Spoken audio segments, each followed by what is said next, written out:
You are now listening to the SNL podcast. I'm your host, just some guy named Jay.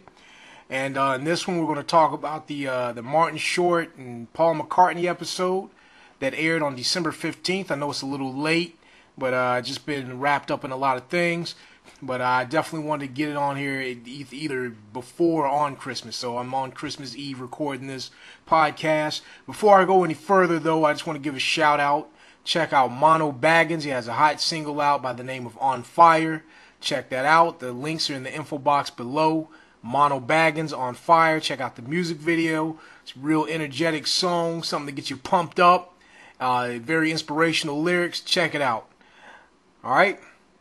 Now on to the episode review. The cold opening. I guess they wanted to do something classy, tasteful, because the tragedy at Sandy Hook Elementary, the shooting and things, and so I guess they didn't want to they wanted to kind of do that in honor of them. But I want to kind of voice my opinion on that right quick. A lot of people are talking about gun control laws and things like that. Oh, we need tighter gun control laws and this and that, and I really don't think that's gonna help anything. I think this is more of a mental health issue. The guy, maybe we might have to find a cure for Asperger's, or something like that. And I'm not saying that everybody has Asperger's or autism and things like that, or mental, or people that are mass murderers. But tighter gun laws, in my opinion, and if you want to debate my opinion, feel free to post your comments. That's why I do things like this, so we can go back and forth, have these debates. Compare and contrast, things like that. But I'm just going to voice my opinion. It's not set in stone, but this is what I think. I don't care how tight the gun laws are. People who are crazy and want to kill will find a way to do it. He could have threw a bomb in there or something. And if you're making gun laws tougher. I think it's just going to make it's going to be something. I think it's going to increase the crime rate as far as guns, because you make guns too expensive. I think people are going to be breaking into homes just trying to steal guns, or and you know what, the gun that he used, he got it from his mother, who used it on his mother, who was a law-abiding citizen, and who registered and got the gun the correct way. So. The gun, I think people say, "Oh, we need tighter gun control." We need tighter gun control laws. I think they say that because people like knee-jerk solutions. They like these quick Twitter, less than 150 characters or less type solutions for things. They like these microwave solutions. Just put it in a microwave, warm it up, and got a solution. And I think this is what happened. The shooting is not some quick. We need to tighten the laws. Okay, that was the problem.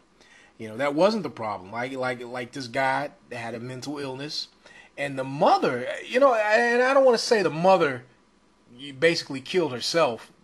I don't want to say it like that, but I mean, she knew the guy. She knew her son had a problem, and she even said herself that the people were reporting saying that you can't trust, you can't, don't turn your back on my son. Don't turn your back on him, not even for a second. Is that somebody you want to take to the shooting range and teach them how to shoot a gun? Is that somebody that you would have to say that about? Do you want them to go to the shooting range and learn how to shoot? I mean, really, somebody that you have to say don't turn your back on? I mean, come on, think about it. But I'm not gonna go all into that. Everybody has their opinions, but I just think people are it's just something nice to say. Oh, we need to tighten the gun. We need tighter gun control. What? No, forget that. This is a mental health issue. We need to find a cure for these mental illnesses that make people want to do things like this. Because what sane person would? I mean, forget the law. Sane people don't. Abide by the law anyway. I mean, insane people don't abide by the law anyway. So, murder has always been illegal, but people are still killing, So tightening the guns, the gun law, that's not going to, I really don't think that's going to help anything. These people that make the laws and things, they need to kind of understand human nature and not just want to, just stamp yeah, okay, forget it. Let me get to the episode review. I sounded real passionate about that. I really wasn't even going to really touch on that, but I really didn't want to. But that opinion was just bubbling in my head. I had to say something. The monologue, real nice. I liked Paul Schaefer's involvement in the monologue. It's always good to see people who were formerly involved with the show, coming back. Tina Fey's cameo was not needed, and I'm a big Tina Fey fan, by the way. So don't get it twisted. I like the part. The song was okay. I basically liked the little part between, when Martin Short got on the piano and started telling the jokes and things. He stepped on Paul Schaefer and he's like, that was pretty entertaining. Wasn't really expecting that. Martin Short had a lot of energy, as always. You know what I'm saying? What is he, like 70 or something, 60 something years old? And he's always got that spark and energy. That's always great though. I want to have that kind of energy when I get his age. Let's see, Tony Bennett Christmas. I liked it. Always good to see Alec Baldwin coming back. And Jay Farrell's Kanye West, in my opinion, feel like it was a little. I don't know. I think he did his voice too light, in my opinion. I mean, Kanye West doesn't have a real deep voice, but I feel that he didn't. I don't think he really nailed it like that. But it was still fun to watch. Let's see, the doctor skit, the royal family doctor. That Martin Short, Rupert Smythe Pennington or whatever. That little dialogue between him and Bill, that was funny, real funny. Where's the hat? You want to address it? The stuff that he would say, it was funny. They crammed the jokes in that one. It was real good. One of my favorite skits of that episode was "You're a Rat Bastard, Charlie Brown." The video that was really good. I like that. Each person nailed it. Every impersonation was good. Oh my God! It's just and Kate McKinnon just stays amazing me. Let's see, moving right along. I don't judge the music, even though Paul McCartney's a legend. I still don't touch on that. Let's see, a weekend update. I forgot how I felt about Seth Meyers' jokes actually. Vanessa Bayer's Jacob character. I think I remember her doing this a while back. I think it was, I think it was in a skit, but I think it was like somebody else's skit though, and she just had the character there. If I could, I don't know. I think. Well, anyway, and you guys are saying, "Oh man, you're a huge hardcore SNL fan. You don't remember these things, but you can't remember every little skit, nook and cranny, But yeah, Vanessa Bayer. I mean, that was a good little Jewish teenage boy stereotype that she did. It was funny. Cecily Strong's the girl you wish you hadn't started a conversation with at a party.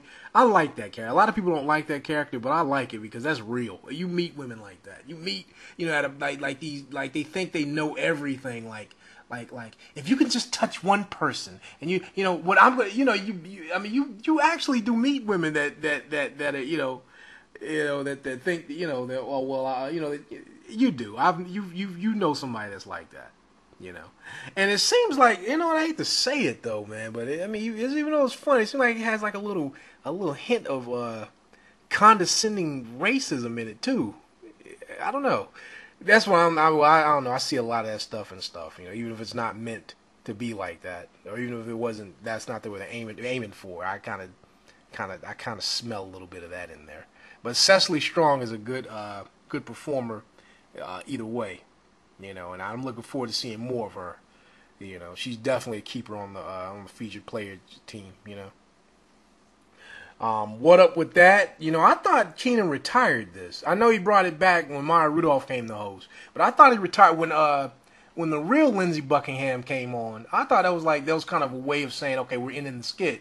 But they keep doing it. But it's always a fun skit to watch, though. I mean, at first I was like, this is whack, but then the more they kept doing it, I kind of it's like a fun little interlude type skit, that you just, it's just kind of, it's fun, What I did like the most though was Martin Short, bringing back his Jackie Rogers Jr. character, but they should have paled him up or something. I mean, Jackie Rogers Jr. was pale.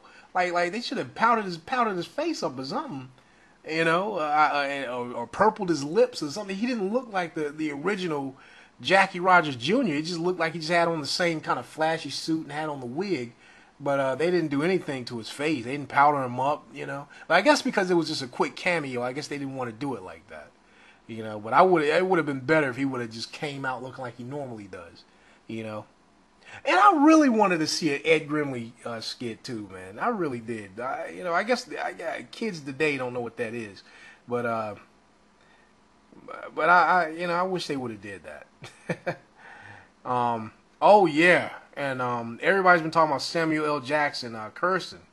I wonder if that was real or if that was some kind of stage thing, or Lorne Michaels going ahead and curse and we'll make the payments, or we'll do pay the censors or whatever we do, whoever gets the whatever you have to do, the proper channels for that, for him to curse live on television. Because I mean you wouldn't think Samuel L. Jackson would make a mistake like this, because you think of him as a veteran actor, thespian that has classical training in the theater, and and he wouldn't mess up like this. So I think it is some kind of one of those stage things to keep people talking, that he cursed. It's losing steam by the time I'm doing this though, but still, I wonder if that's Samuel L. Jackson. I'm gonna look that up too, to see if if that was a real thing, or if that just or if he really did slip up. Oh yeah, even though I don't talk about the musical guests, I do want to say, it was good to see Paul McCartney rocking it out with Nirvana. Dave Grohl should host, man. He probably wants to. He probably do it. But do you think his name alone would draw? Like, some people that's not really, Nirvana. Well, I don't know. I guess some people probably would be like, oh, the drummer from Nirvana, But, yeah, what else? I'm doing this like 6 o'clock in the morning. I'm still kind of, I still kind of know what I'm talking about. But I don't want to turn this into the Jamie Foxx episode review where I was just all over the place and the phone was ringing and things. Let's see, the old Friends skit. It seemed like it was improvised, but I read on a message board where somebody said that it wasn't. That it was actually the same way it was in the dress rehearsal. But it seemed like it was improvised. They could have had better jokes if it was written, though. If this was a written piece, I mean, you guys could do better than that, And if it was improvised, I'm mad at Fred Armisen when Martin Short said, "How's your brother?" And Fred Armisen was like, "That's not my brother. That was no. Isn't that a rule in improv where you don't do that? If somebody says something, you don't say that. Like if somebody says, 'You got a gun?' No, I'm not. It's a banana. No, you can't do that. You got to go along with what they're saying." It kind of, I don't know, it kind of slightly irked me. Like, I mean, come on, don't do that. And is Fred Armisen really an improv guy? I mean, I know he could come up with stuff off the top of the head, but I mean, he's more like a weird stand-up comedian, though, like an Andy Kaufman-ish kind of comedian, isn't he? Like, he does stand-up in different characters. I mean, did he do improv like that? I don't know. I mean, because you would think if they're going to do a straight-up improv type skit, they would get an improv performer. Like, they could have got Taran Killam. But then again, I guess it wouldn't make sense to do Old Friends because Taran Killam is way younger than Martin Short. And Fred Armisen is a little close to his age and could pull off playing an older character, around Martin Short's age. And Martin Short could also play somebody a little slightly younger, maybe a 40-something-year-old, But I guess, having Taran Killam doing it, even though he's 30 or 31, he's 30. Even though Taran Killam's 30, he's still kind of looking past for a 20-something-year-old. So, where was I going with this? Well, anyway, the pageant audition. You know what? The whole time I was looking, I was like, Paul McCartney's going to mess this up. and and surprisingly he did good in it. You know, I was like, because usually when Paul McCartney, they give him some lines and things and have him come out and say something, he kind of seems kind of awkward. Like usually musical guests musical guests when they give them acting, let them act. You know, it seems like they own the stage. You know, like Justin Timberlake and any musical guest that actually worked its way into a skit ended up doing something good. But Paul McCartney seems to be in that minority of musical people who just kind of don't seem comfortable with doing a little bit of acting, you know? Let's see, what else? Kenan Thompson was weird in it. Anyway, what else? Oh, yeah, Wonderful Christmas Time. I mean, like I said, I don't judge the music. It's all about the comedy. But I'm glad they did that song. You know, because I remember, I think 2 seasons ago, because I know Michael Buble was the musical guest for the last Christmas episode when Jimmy Fallon hosted. But I think Paul Rudd did the one before that. I think.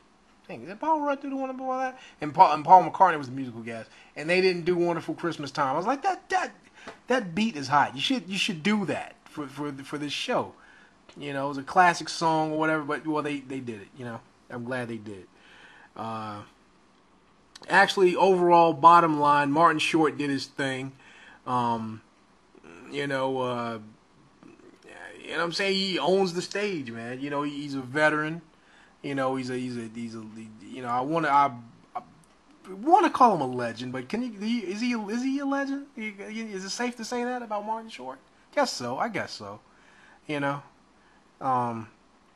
but it was still a great episode. Oh man! Also going back to the you're a rat bastard Charlie Brown. I mean, Martin Short did really good as Larry David. I thought that was the actual Larry David that came out, and Martin Short just killed it. You know, yeah, Martin Short, man. I mean, I'm kind of disappointed he's not in the 5-timers club.